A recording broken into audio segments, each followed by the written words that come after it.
First of all, peeling the potato skin off. Then chop the potato into chunk size to prepare for boiling. You may use bridge grip to chop the potato, and then claw grip. Using claw grip or bridge grip can prevent cutting yourself. Then next is peeling the carrot skin. Dice carrot. Chop the two ends off first, and then chop it into short strips before you turn into dice.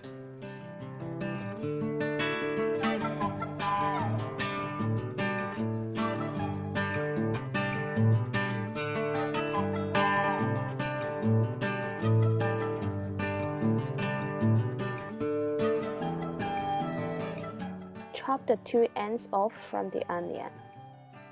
Peel the skin off, make sure there are no brown layers left on the onion, and then you can start dicing. First, cut the onion into long thin strips. Turn 90 degrees, and then further cut it. Then the onion will be diced.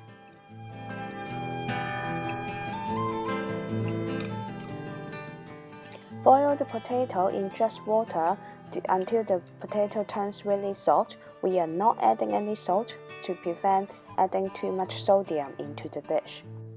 In another saucepan, dry fry minced beef. We don't want to add any extra fat to the dish, so we are not adding oil. We choose to dry fry minced beef until it turns brown. The moisture and fat have been squeezed out from the meat during it is heating up, so you will find the minced beef won't stick to the pan. Add onion when the minced beef are browned. Then crush in 2 cloves of garlic. We could choose ingredients that give strong natural flavor to replace using too much salt and sodium in our dish. So garlic, onion, leek, these are the examples of vegetables that are strong in flavor. Then add diced carrot and mix well with the other ingredients in the pan.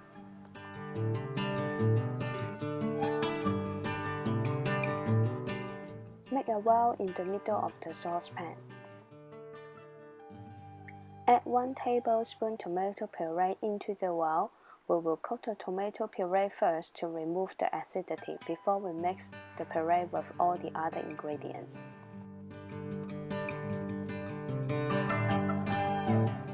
Then add 1 tablespoon Worcestershire sauce.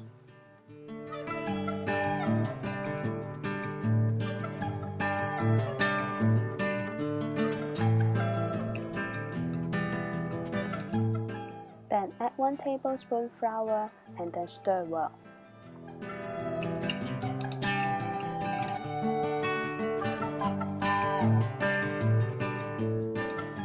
Then we add low sodium stock into the saucepan.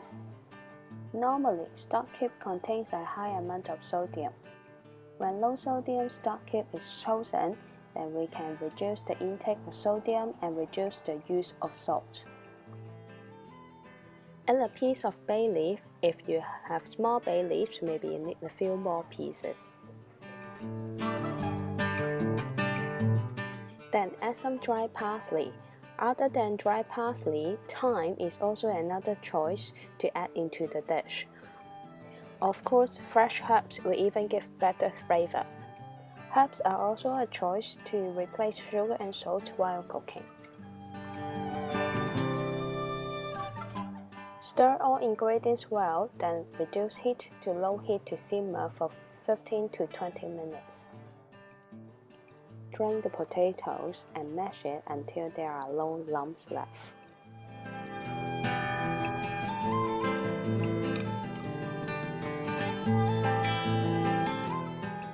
To reduce fat in the diet, we choose semi-skim milk to replace whole milk to add into the mashed potato.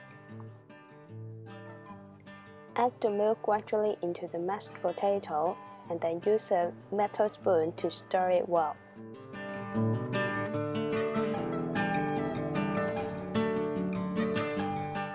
The amount of the milk should be just right enough to make the mashed potato turn silky smooth. There is no added butter to reduce the use of fat. Then season using black pepper. Black pepper is another good choice to replace salt to give flavor to the dish. After simmering, the shepherd's pie filling should be moist and thickened.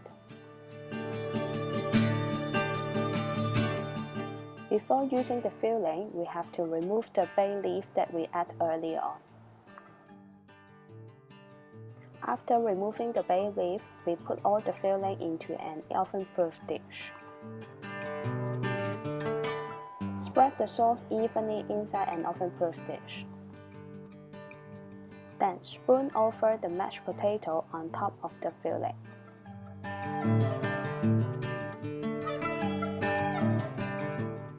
Make sure all mashed potatoes are covering all the filling.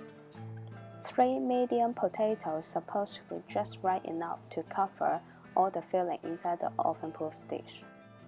Use the back of the metal spoon to spread over the mashed potato to help to make the top smooth. Spread it carefully to avoid any spillage. Make sure it's evenly spread on top of the filling. Prepare some grated Parmesan cheese to sprinkle on top to give golden brown top. The shepherd's pie is placed in the middle shelf inside the oven. An empty baking tray is placed underneath the oven-proof dish to prevent any spillage making the bottom of the oven dirty. The oven is on at 200 degrees without the fan option on.